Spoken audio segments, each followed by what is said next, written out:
Hey there, Knicks fans. How you doing? It's your boy, Andrew Claudio, here with another episode of the Knicks Film School Podcast, coming at you on a Tuesday night. At time of recording this intro, it is 11:08 p.m. So we were recording this at the very last possible moment before you get to hear today's episode, in which you can hear by the description of today's episode is a doozy. We thought there would be some evergreen content still to go while the guys are still on vacation. That's right, guys, collectively, Jon and Jeremy are taking a little break because we thought we'd have a little more time to take a break this summer.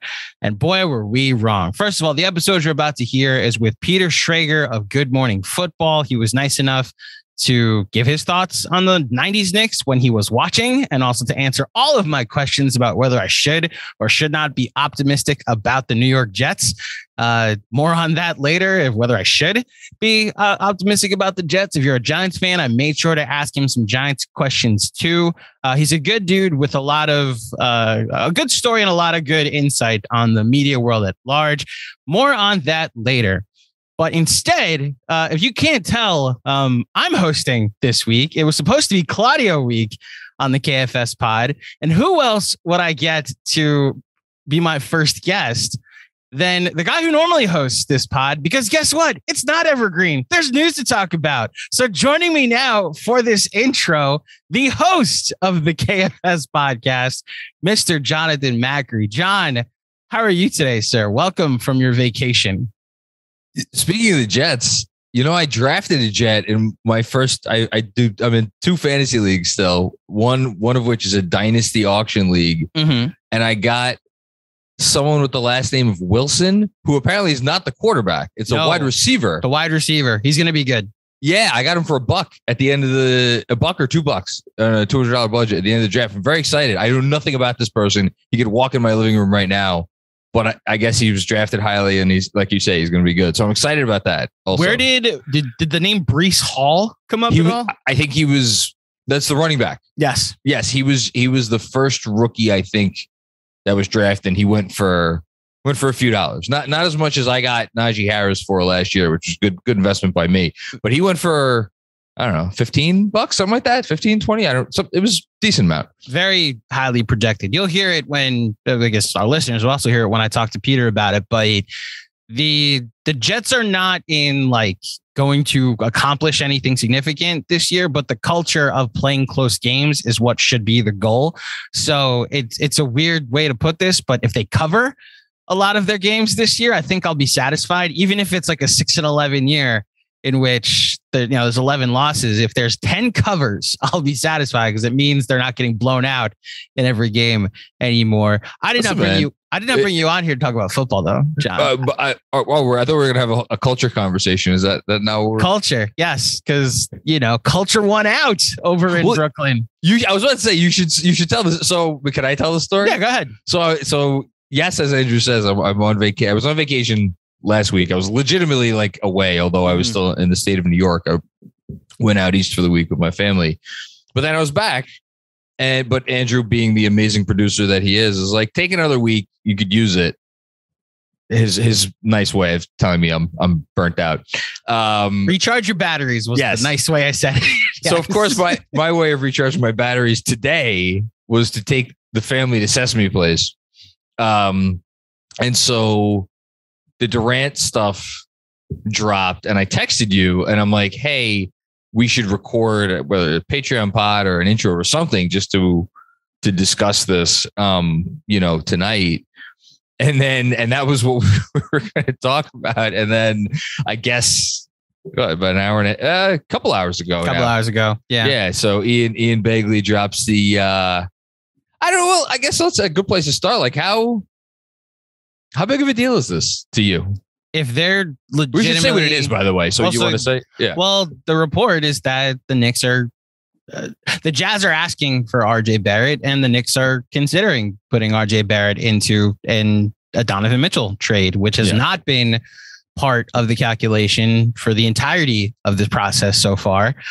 I do want to say that I don't know if it was off the record, if we didn't say it, if we just said it to each other in post, or if we actually did say it on a pod in the past. But if RJ Barrett getting traded means you get to keep Grimes and Quickly, I know part of the report was that it would be RJ plus one of the younger guys. Well, I feel like that's Leon, what Utah wants. Right. But like, I feel like Leon, if he's giving up his literal number one asset, could negotiate down. Like, I'm giving you RJ like that. And then all the picks you want should be enough. So you could then go to war with, the kids that you're keeping, and then the picks that you still have left, and Donovan Mitchell.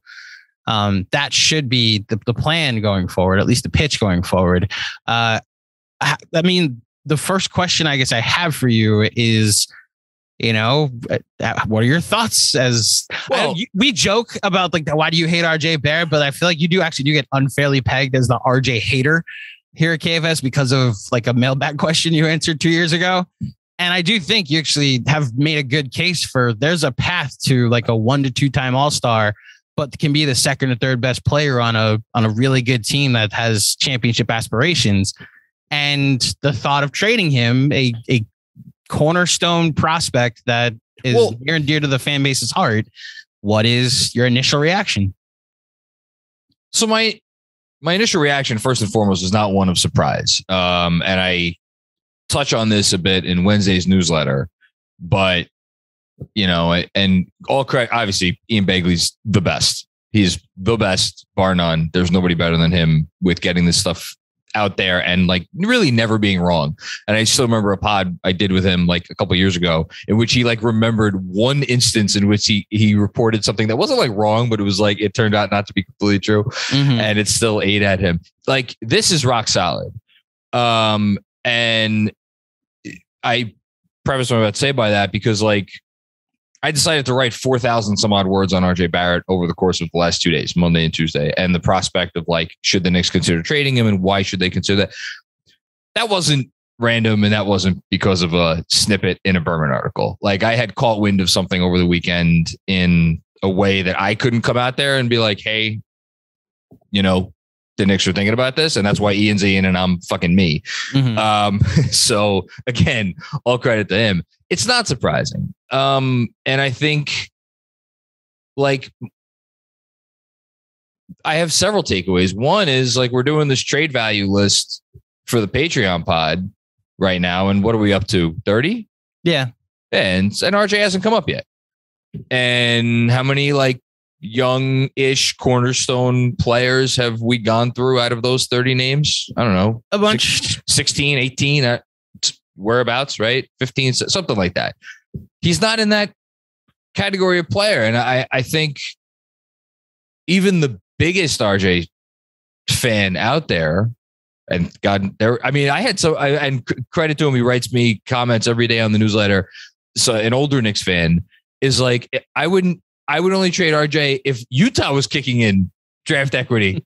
Like, there are people out there who like, they wouldn't do RJ for Mitchell straight up. And I respect that because he's New York. He's ours. He's New York's. He's like, we've had over the last, since Ewing, there have been 2 possible homegrown drafted stars. One turned out to be a guy that everybody now hates in Porzingis. And this is the other guy. That's it. Those are the only 2. There's only 2 guys. So the prospect of giving him away and to form a team that's not a contender and that like shit, if they, especially with the Durant news, they could trade RJ for Donovan Mitchell and not even make the playoffs next year. They could be in the play-in. Like, I think that's what people are like. There's so much that goes into this, but the fact is that like there were 3 rookies in his class that got offered a max within the first, whatever it was, 48, 78 hours, 72 hours of free agency.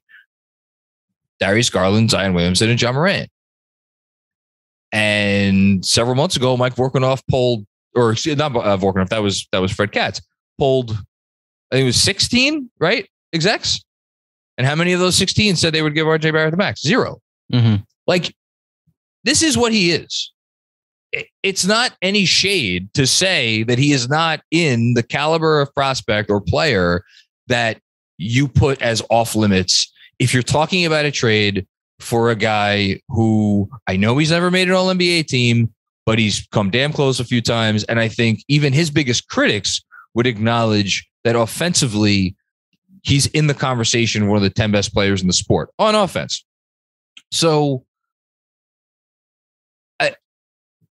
all that being said, I think we should be cautious moving forward with the notion that like the Knicks are out on RJ or like they don't believe it. I think this is like all this stuff. This is the reality of all this stuff is all of this lives in the gray. You know, it's never black and white. Mm-hmm. And like Tibbs doesn't hate RJ. Leon doesn't hate, like nobody hates RJ. They're just trying to make the best possible team. And the last thing I'll say, and then I'll turn it back to you and we can take it wherever you want, is like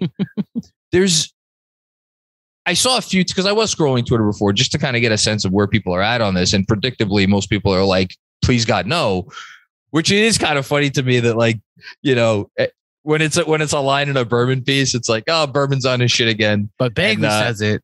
What? But yeah, Begley says it. With Berman, it's Berman's on his shit again and fire Tibbs. Begley says it, it's like, well, wait a minute. We've been standing for this front office that you know, chestnut checkers for the last 2 months of this Mitchell saga. Now what do we do? You know, and people are, as they should be, like very unnerved because, and this is the thing that's changed is I now spend like however many hours of my day like analyzing and thinking about this shit.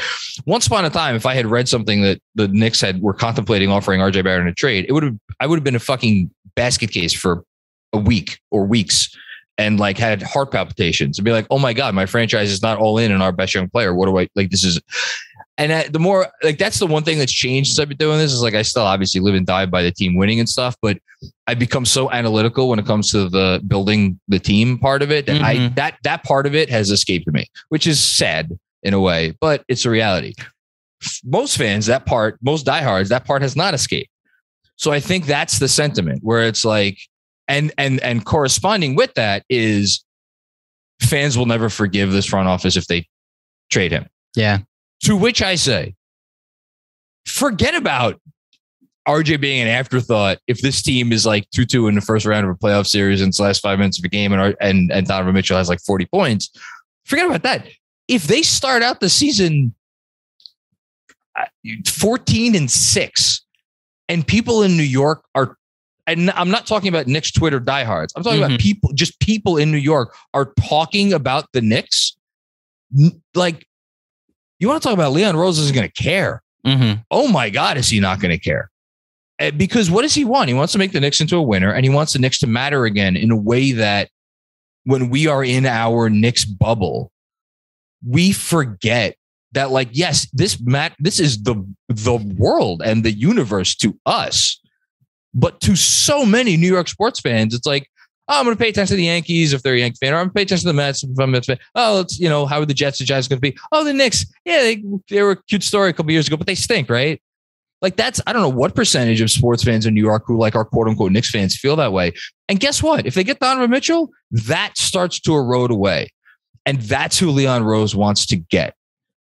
And I'm sorry, but he's not going to give a shit if Knicks Twitter is with the pitchforks and the torches. If they trade RJ, he's like, they're not going to care as an organization. They will care if he turns into a fucking all NBA player. They'll care about it then, that's where the conversation should be. Should we be selling low on this guy and what could he be? I'm not here for, not that I'm not here for it. Obviously I'm here for it. Sitting here talking to you, but like the other stuff is like less interesting to me.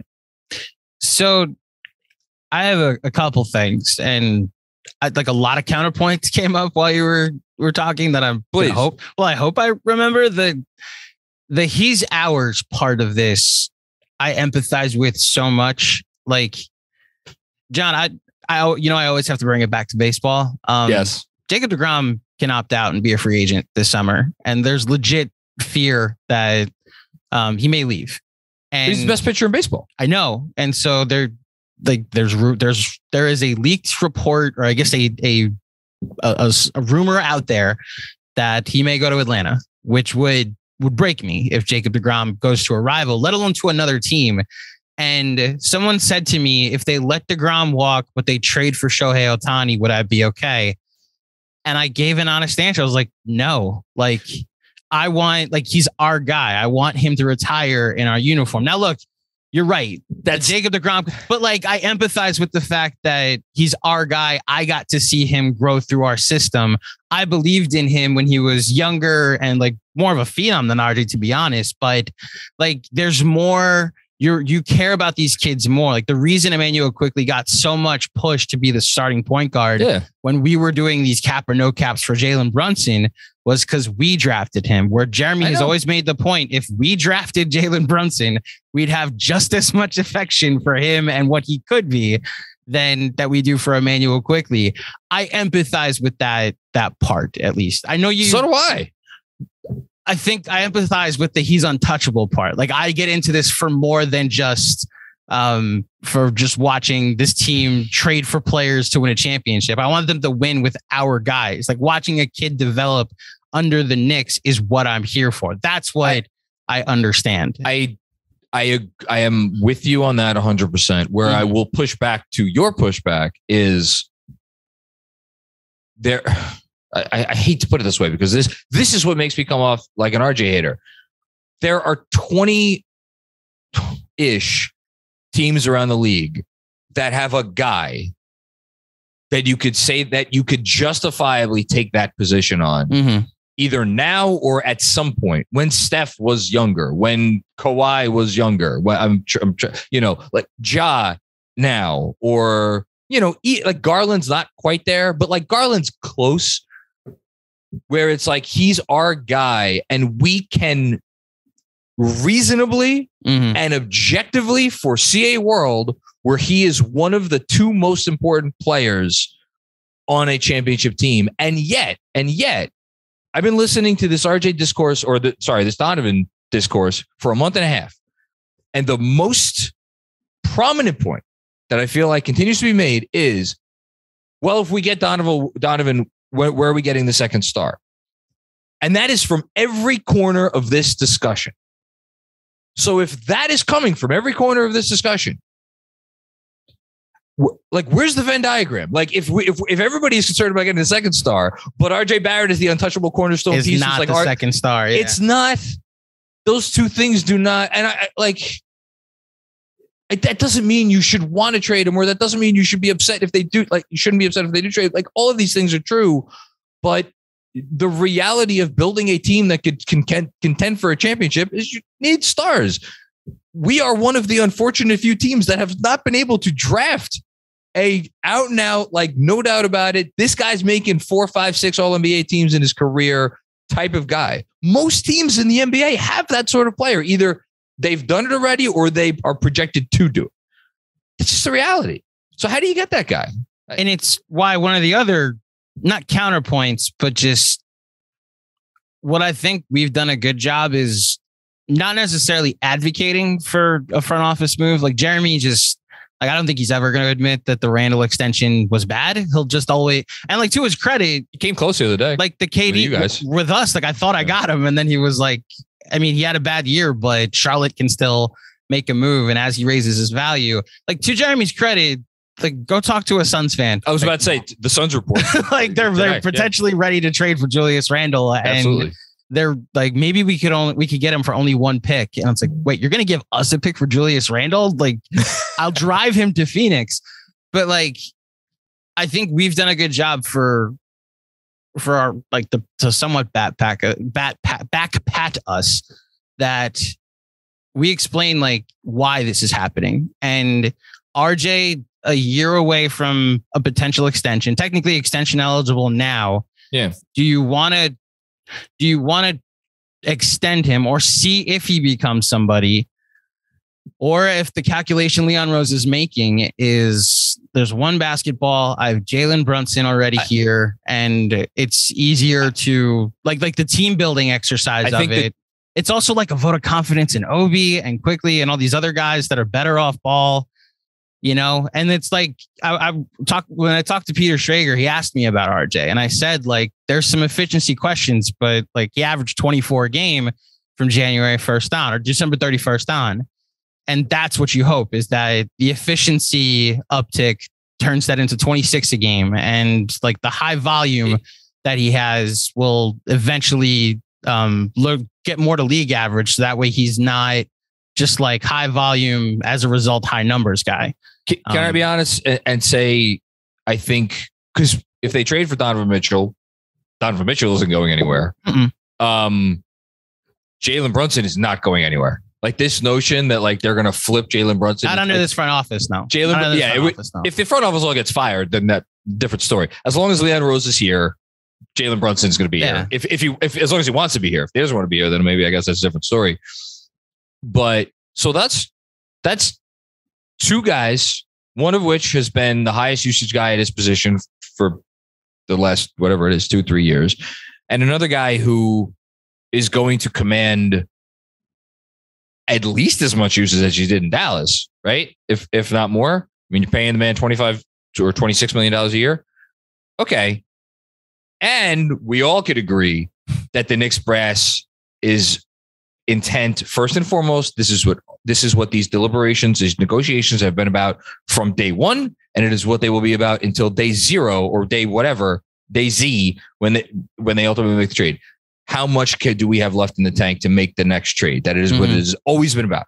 It's the only thing that's always been about. And that is for that next start. So that guy is going to get, whoever that is, whenever he comes here, is going to get a lot of usage too. If RJ doesn't go out in this deal, guess what? He's going on that deal. Yeah. Like, again, this is the reality of the situation. If the Knicks have their druthers, if they don't have their druthers, then none of this will happen.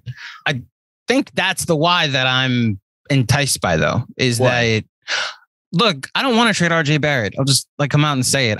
But like, fine.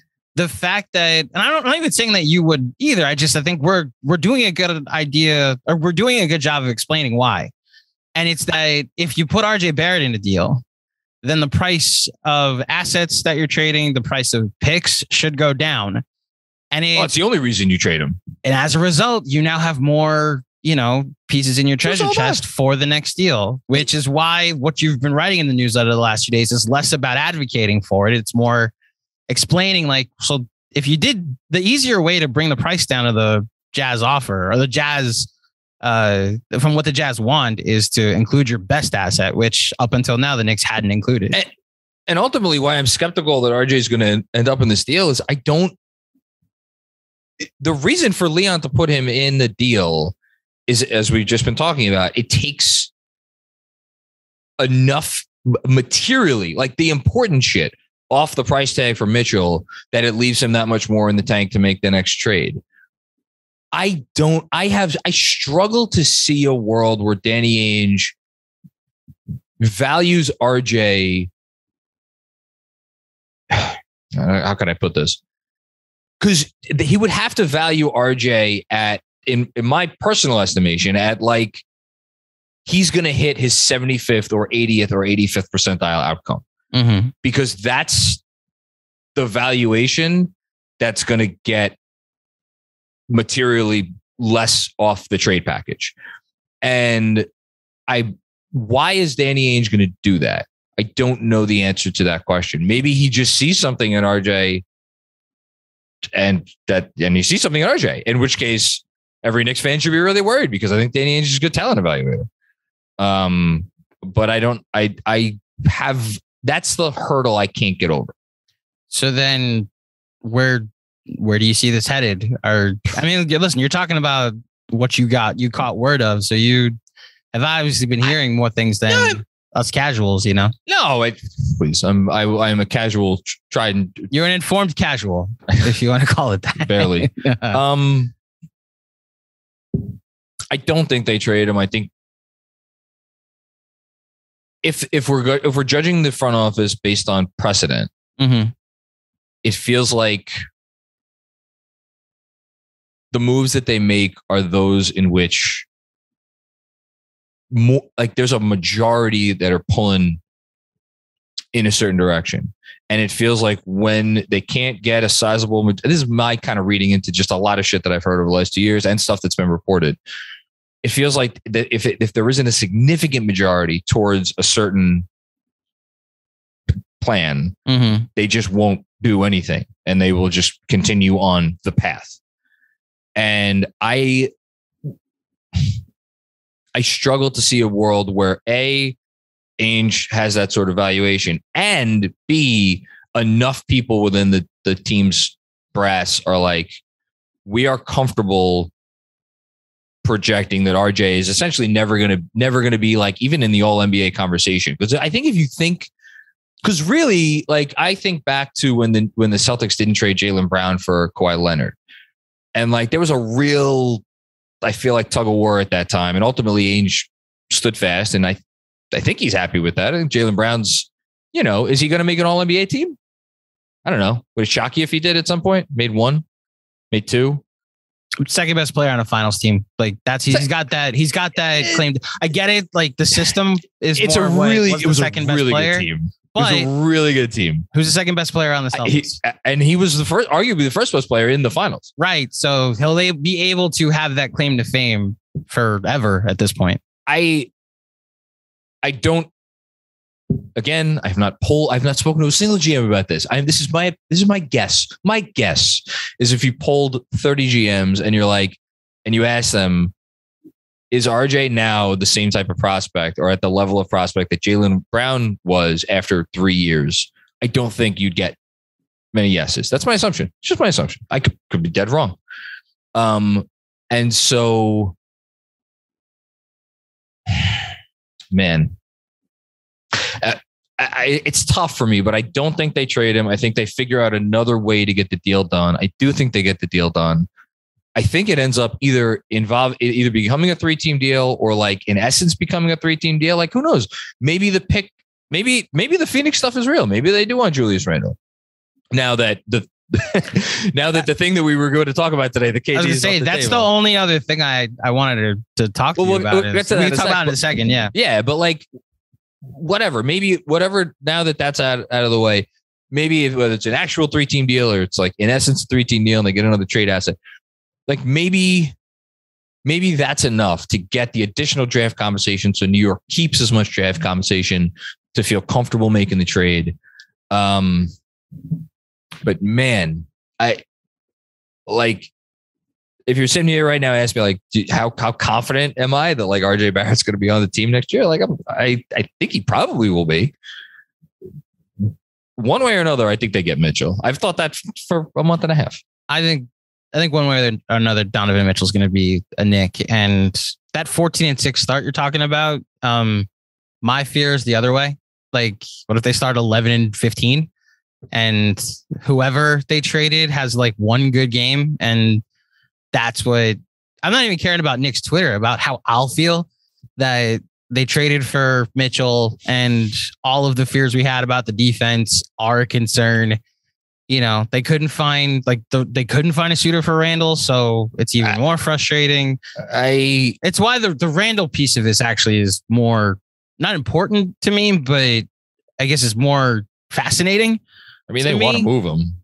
So as a result, like if you're telling me that in order to make room for a Donovan Mitchell, Jalen Brunson centric offense, you have to trade both Julius and RJ, which means Grimes starts, which means Toppin probably starts. Although, imagine Tibbs. Melo ain't starting. No. Can you imagine Tibbs starts Jay Crowder? I actually don't think that I don't think he would. I think he would start Obi in that scenario. Okay, good. Just making sure. I'm just telling you. Can I bring our text on air? Not the full detail. Just like John. Oh yeah, sure. Was already preparing himself for the day that KFS burns to the ground because he loses it on all of you that are complaining that Jay Crowder played 39 minutes over Obi who played 15. Even though I'd probably jump on now that we have now that we have StreamYard, I can just jump on and be like, John, Obi Toppin played 15 minutes today. Can I just say, I think and I know there's been like conflicting stuff. I think that there is genuine, real organizational belief in Obi Toppin. Mm-hmm. Not to the point where like he'd be a deal breaker for Donovan. Not to the point where they're like all in on Obi Toppin and they think he's like God's gift. Like, some people may, but I do think there is real like. They really think they want to see what he could do and they want to give him a chance. And especially with not one, but two dynamic guards. I think that's That's really exciting. And I think he would start. I'm already getting excited about like Obi on the fast break because these two guards are like pushing the pace. But like know? and you could also like split them up that like now Donovan Mitchell's running the offense. Now Jalen Brunson's running the offense. But that's the thing is it's like this is not what I'm about to say is not meant to be a commentary on RJ Barrett. And I would like for everybody to try to have it not be, where's my t-shirt, by the way? Where can we get these made? Why do you hate RJ Barrett? We've been talking about it for we months, really need believe me. It's been in the works. Don't worry. Put that aside.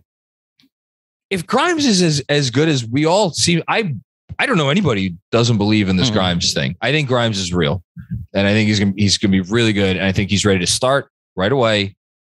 He's there. I don't need to talk about Obi. Put those two guys next to that backcourt with Mitchell Robinson as the backstop. And then off the bench, you have potentially Derrick Rose, Emmanuel Quickly, Evan Fournier, who I think would still be here if he wouldn't be the salary filler. It wouldn't be RJ Fournier. Well, in the dream world, Julius goes to LA. The 3-teamer. In this case, it's either 3 or 4 teams because the Phoenix thing is real. Or so fine, he could go to Julius goes to said. I see what you're Julius saying. Goes somewhere. Said third team. Gotcha. He's the outgoing salary. We're probably sending Cam, I guess, to LA in this scenario. They like them some Cam Reddish, yes. And RJ Barrett makes $10 million. So there's your outgoing salary, and that's actually it's actually too much outgoing salary. So someone else might need to be coming back to. Actually, no, we could have less whatever. I'm getting myself twisted. Anyway, so Rose, Quickly, Fournier, Melo, Dario Saric, Jay Crowder, pick your backup 4, and then Hartenstein. I mean, is that a top 6 team in the East? I know it's a really fun team, and I know it's a team that I think is pretty good, and it's a team that would have theoretically in this scenario more draft equity to play with moving forward. And again, if any 1 or 2 or 3 of the kids that we keep are anywhere near as good as a lot of people seem to think they are, well, then there's your plug in for the next trade. And the blueprint is there. So that's why I can't dismiss the RJ stuff just out of turn, because like, it's not that hard to foresee how we get from here to holy shit. Are the Knicks contenders? Like I that's not crazy. Well, there's 2 sides of the coin here. There's like, if you trade RJ, that opens up minutes for Quickly at the 2. If you trade RJ, that like presents Quentin Grimes with more of an opportunity to do stuff as a creator. And there's your 30 minutes a night for Quentin Grimes. Exactly. So like, there's that side. There's also, and I have to, there was a point during the season there before RJ got a little more inefficient. Less efficient. I should be more specific about. There was like a 6-week stretch when RJ was like close to 50% from the field. Like his effective field goal percentage was over 50, not for the season. There's like a 6-week stretch where RJ was averaging close to 28 a game. And like, there's the Miami game where he realized I'm getting every call, so I'm going to the line. Yeah, 14 of 22 from the free throw line isn't great, but we looked at the percentage of free throws he was taking. And like, I think if you're that player getting more efficient in Utah is a nightmare scenario. Now, if the Knicks, like you said, if we move on and do great things with the current roster, fine. I have to mention the other side of the coin that this kid going someplace else and becoming the version that was realized is a bit of a fear. The reason Laker fans don't care about how good Brandon Ingram has become is because they won a title. Otherwise, they'd be griping about how they traded so much for a guy that can't stay on the court, you know? So the thing with RJ and this, I mean, if you really want to get into the basketball of it, we don't have to make this a long discussion, but briefly, what I highlighted in the newsletter for Tuesday was looking at players that had his significant usage, 25 or higher usage rate on their rookie contract, played at least 1,000 minutes in the NBA for that season, and had efficiency that ranked in the bottom 20th percentile for their position. And then outside of a few rookies, and again, that's rookies. RJ Barrett is not a rookie. RJ Barrett is a third-year player. Outside of a few rookies, and including a lot of rookies who went on to do not great things, it's not an inspiring list. And for him to turn around and eventually become a high efficiency, somewhat high usage player, it happens. And I pointed out a few examples of guys who it happened with. It happened with Drew Holiday. It happened with Kemba Walker. And to a lesser degree, shout out to Benji, who wrote what I still think is the best RJ comp / projection piece that I've read for the Strickland. It kind of happened with Andrew Wiggins, not to the degree of those other guys I mentioned, but Andrew Wiggins now is, in an overall efficiency standpoint, last several years, he's been at least above 50%, 50 in like the low 60s, whatever it is. RJ was in the 20th percentile. Yeah. This year. So, and I'm looking for, somebody tweeted out, Ersan Demir tweeted it out earlier, I think it was today or yesterday. Something about RJ. Yeah. Of all players with above 200 rim attempts, RJ was second worst finisher in the league. 54.9%, 441 rim attempts. Of all players with 100 or more rim attempts after the All-Star game. So again, this is where we were all saying future, all NBA, this, that, and the other thing. RJ Barrett was the league's worst finisher at the rim on 185 attempts. I think we are making a lot of what happened after New Year's Eve, which is when he became a 30 usage guy and he averaged whatever he averaged, 23, 24 a game. And most importantly to me, he was getting the line 7.5 times a night. That to me is the thing. If I'm the Knicks and I'm holding on to him, that's what I'm hanging my hat on. On one end of the floor on defense, I don't have a great on-ball defender. And again, shout out to Benji. Talked about this in the episode the other day. But I have a guy who I know, like an NBA champion championship team could win on defense with RJ Barrett being one of the reasons they win on defense. He does a lot of really nice things, even if he's not great on ball. And then on the offensive end, just his ability to get downhill and draw fouls and get to the line, even if he tops out as like a 40th percentile, 45th percentile finisher at the rim, if he could combine that with the off-ball efficiency that we saw in his second year, when after a dreadful first 10 games, he was kind of close to 50th percentile efficiency for the rest of for the last 61, 62 games. That's a $25 to $30 million a year player in the league. And it's a guy who can absolutely be a third best player on a championship team. That's why you don't trade RJ Barrett. If you think that's not hard to project either. So that's why I really do think this is a real deliberation for the team. I don't know. It's not an easy, that's the only thing anyone who's making this out to be, it's easy, say yes, or say no. No, it's not easy. It's not easy. This is tough. I don't know what they do. So just to clarify what the stats I was mentioning earlier, because you hinted at most of the analytics, and I just want the 35 game stretch that I'm pointing to is the 31st of December to the 23rd of March, which is a 34 game stretch. Okay.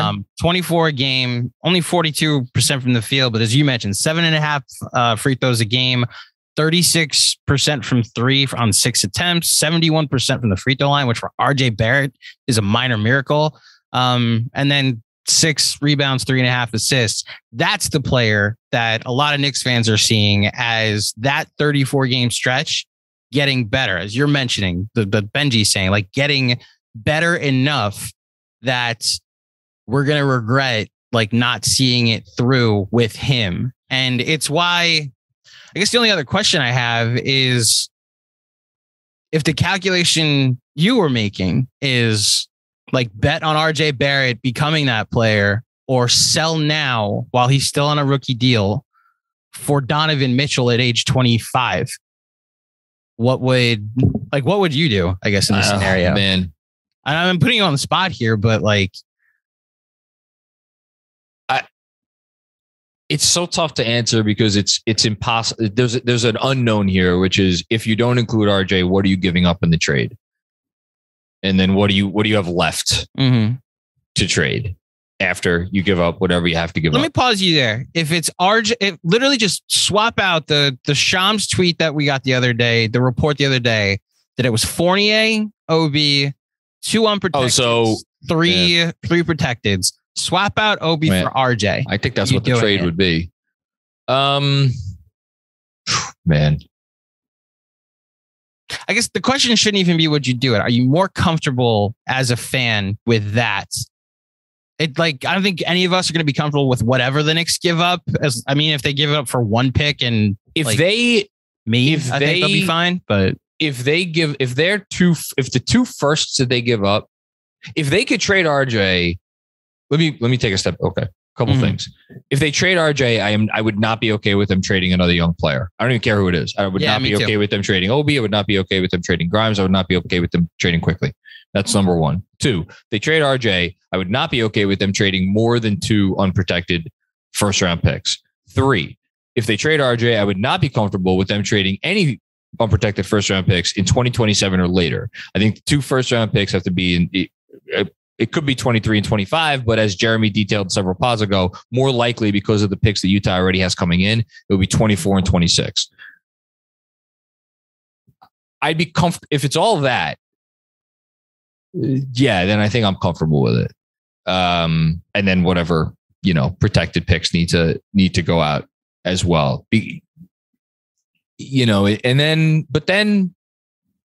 But then you're on the spot. If you're Leon, you're on the spot for okay, we saved all that. We just dealt away this guy who's good. I really do believe RJ is going to make an all-star team. At least one. I think I would bet on more than one. Mm-hmm. We just traded away this guy so we could have this additional draft equity. Okay, now what are we going to do with it? And that conversation doesn't start a year from now. It doesn't start 6 months from now. It starts the day the trade is made. Yeah. And again, part of the Donovan Mitchell conversation has been, well, if they don't get him, where's the next guy? Because there is no obvious next guy. Now, is there calculation that once we get Donovan Mitchell, someone or multiple someones will emerge out of the woodwork and be like, holy shit, I can go to New York and I can play with that dude and Jalen Brunson and be like, yes, sign me up. I still don't have an obvious name. Is it Jalen Brown? Jalen Brown's the first name I thought of. Is it, I don't know. Does Brandon Ingram get not want to be third fiddle potentially, I guess, in New Orleans? I don't know. I don't know who that. My eye is always on Embiid. He's always been my dream. I gotta be honest. That's my pipe dream, but I also know that a trade wouldn't happen because Knicks just dealt with Danny Ainge for the last summer. You want me to deal with Daryl Morey for a summer now? I just don't see the deal. But I'm not. But again, that is not something that would happen. Right. I just don't see season or next season. But my point is, in 2 years, I don't see Daryl Morey trading a superstar and not getting a superstar back. Well, Daryl Morey's track record, once he's given it his best shot, is basically I'm going to get the fuck out. Well, he leaves. So that's what you're saying. If in 2 years that the Sixers don't win at all, yeah. He would pull the plug. Well, he would pull the plug on himself, and look, how many times in the NBA have we said, would never happen. Would never happen. Yeah. What's something that everybody seems to kind of just be comfortable saying will not happen? Oh, Kawhi and PG-13. They're not going to leave LA. I don't know. Aren't they under super maxes now? Both of them can hit free agency in 2 years. So that might be the play. Well, I'm not. I don't. I'm saying you're. With the plays, to your point, we could be Donovan Mitchell thing could be 2 years from now.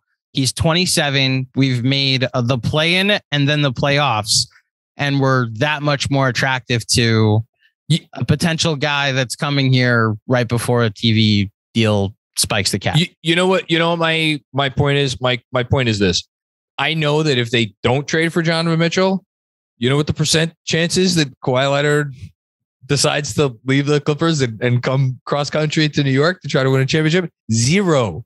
None. Doesn't exist. The only counterpoint I'll make is there is another guy in New Orleans. I know it's simpatico now, but he might rather play with RJ Barrett, his college buddy, than I'm not even he didn't even get a player up. I mean, that's the conversation we were going to have tonight, right? Yeah. It's like, where does this leave the NBA with Kevin Durant gone? Kevin Durant off the table. Well, no, I wasn't even going to say that. I was going to be, where does this leave the age of player empowerment?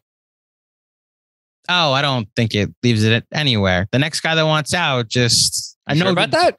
I mean, I asked you this on Patreon. Like, has player empowerment gone too far? Because we thought the Brooklyn situation was such a cluster. He didn't get what he wanted because because there's the team so many was like, fine, you want to sit out. Yeah. And he's like, I don't think he has the leverage that we allege to think that a guy of his stature should have. He's a guy coming off. Listen, we all collectively have talked about how that Celtics series went. That is the first sign of aging that we saw in Kevin Durant. He's also coming off an Achilles injury, which is debilitating.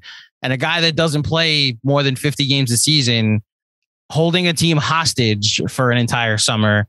I'm proud of Nash and Marks and Cy for being like, what leverage do you think you have in holding the fort? I also think we've seen this in NBA history before. Scottie Pippen didn't get traded. Kobe Bryant didn't get traded. Granted, none of those happened during the quote unquote player empowerment era, but like Jason Tatum a year from now wants to get traded or whenever he's like 2 years away from free agency. You're ignoring one key thing. What's up? For several years now, people like me have been like, the precedent is 2 years. When you are 2 years out, that's when you could force it. And you know why you could force it when you're 2 years out? Because you're 2 years out and you get close enough that if the team dicks around and say, no, we're not trading you. Well, then all of a sudden you go from 2 years out to 1 year out and no one's going to give you what you want because you only got the guy for one guaranteed year. If it's 2 years out, then there's enough, you could do enough juice. Durant was 4 years out. Right. The reason I'm saying all this is because Zion Williamson is now 6 years out. 6. That's fair. So Zion is the Zion thing, I guess, is the ultimate pipe dream. I think player empowerment is still alive and well. The only player 4 years out that has gotten traded is Ben Simmons. 4 years plus out is Ben Simmons. Which we've talked about. That doesn't such specific doesn't circumstances that it doesn't really apply to the next guy. No. I think player empowerment is safe and fine. I think the idea that anybody with 4 years left on their contract and the team knowing that the best option for this person is to go back to his current situation, as far as basketball is concerned, like they played their cards correctly and yeah, they won. With that in mind, if Zion really is off the table, then I don't see anybody wanting to go play with RJ. Although LeBron James was very complimentary of RJ when they played the Lakers earlier this season. Listen. And if the Knicks keep that pick, the pick that Bronny James is in the draft for. Oh my God. And he's there and LeBron is a free agent and Melo's still around. And I think Dwayne, we could probably get Dwayne Wade out of retirement. What's the rest? So Chris Paul at that point would be 40. No, I think he's still in there. Oh yeah, he's probably. So 40. They might be. That's an expiring deal in New Orleans, and then there's your bench. But all backing up. Not to bring it back to Donovan Mitchell. I have like one last point on it. Like you're obviously joking about that aspect of it. 100%. Yeah. The history of guys demanding trades and demanding out is generally those guys are on the older side. And that is why typically they are not the first, not typically, they have never been the first guy in the door. It's always the second guy, or in some cases, the third guy in the door. That's what makes the Mitchell thing so unique. And also the fact that like the Supermax has now kept, over the last several years, has kept guys in their cities. Yeah. Because they don't want to turn down that extra money. Mitchell hasn't made All NBA yet. And now I think especially with the Gobert trade, like there's a good chance he doesn't make it. So like he's in that. It really is such a unique sweet spot that he's in, that he is A, gettable, and B, like worth getting.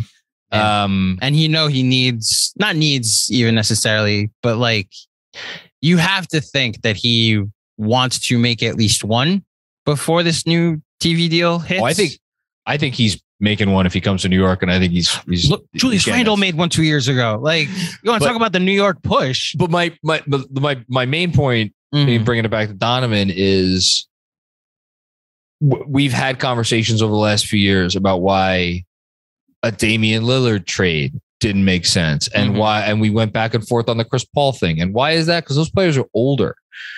If you have the young guy, the young star in the door already here, then the conversation about the next guy gets a lot easier, because guess what? If the next guy is on the older side, it's like, all right, that's fine.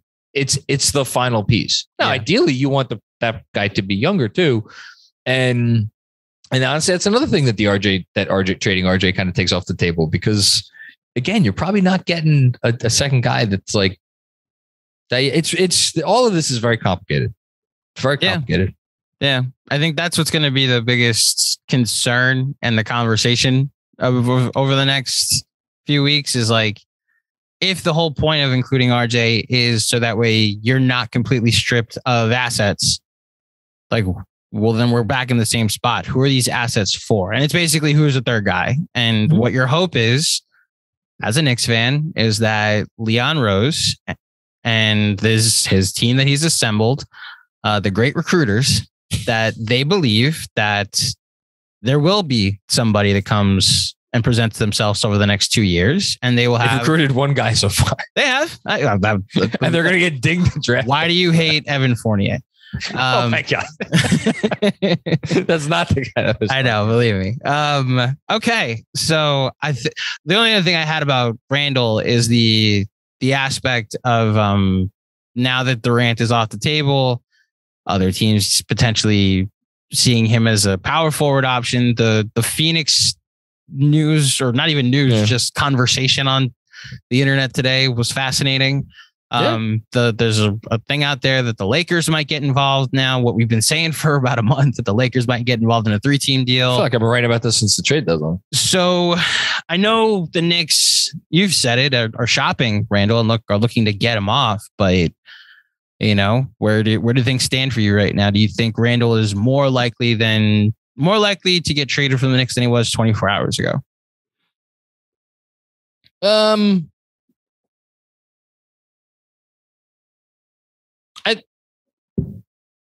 Is it more likely now that the rent is off the table? Yeah, I guess it's more. Yeah, sure. I guess it's more likely. Look, I think they want to move him. Fisher said it on our pod. The Durant domino is going to have to fall before anything else can start to happen. It fell. It didn't fall with him on another team, but like it fell. So we're back in now.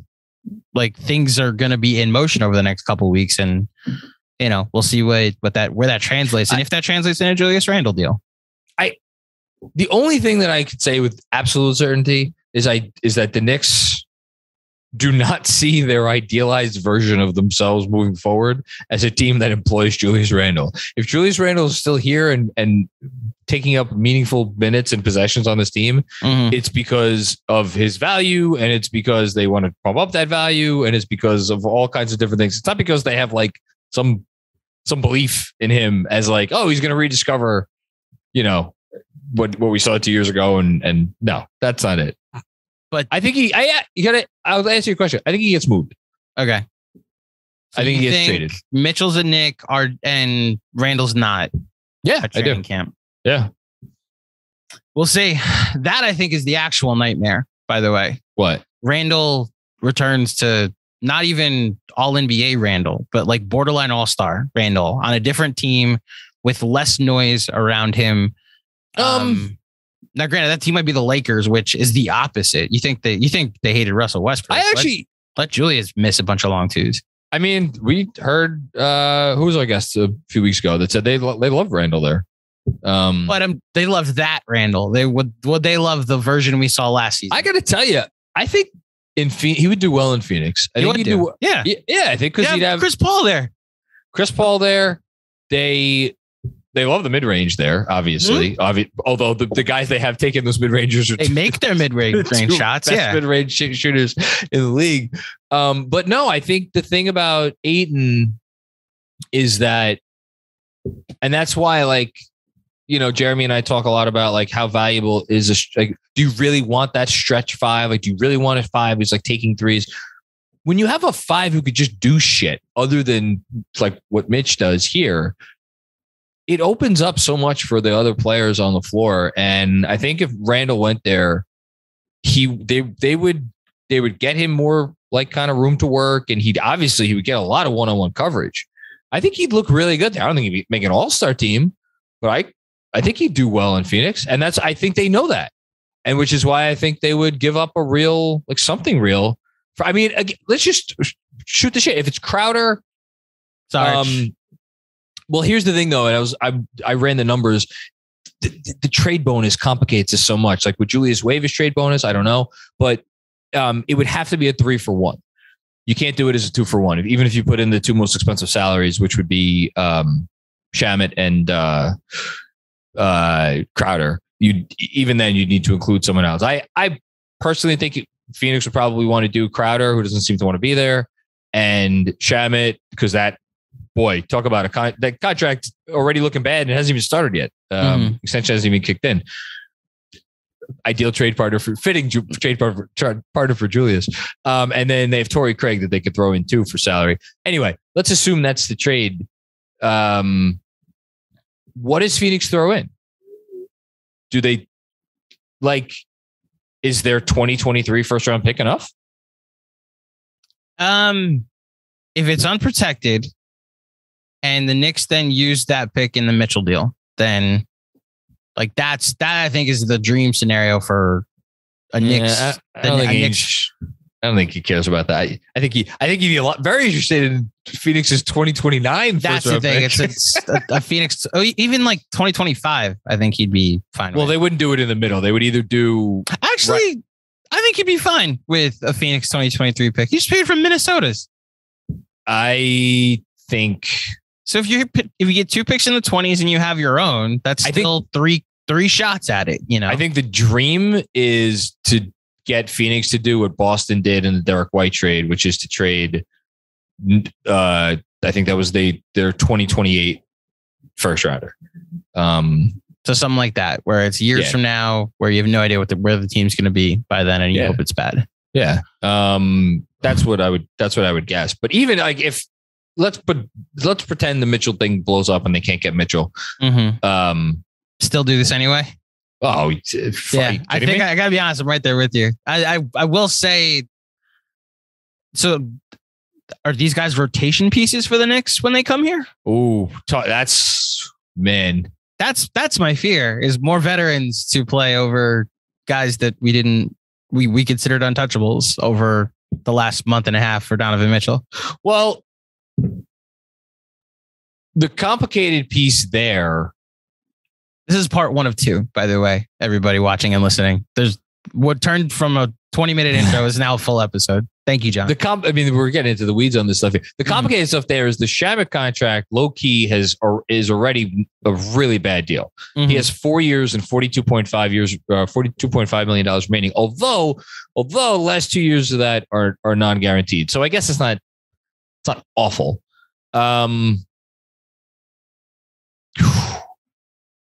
The reason I thought about that is because I don't think Shamet would play here.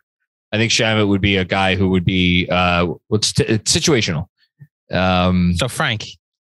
Yeah, he'd be Frank. Okay. Torrey Craig, same deal if it was him. And so then you're only dealing with Crowder. So I actually don't think that would be that big of a deal, because you just move Obi into starting lineup and Crowder's your backup. But what about Melo? Well, is there a chance Melo doesn't play next year? Shut up. Oh, I'm sorry. Why do I hate Carmelo Anthony? I'm already upset about DeGrom. Jeez. I actually don't think DeGrom's going anywhere, but that's something to worry about in 4 months. I will do my best John impersonate. This was fun.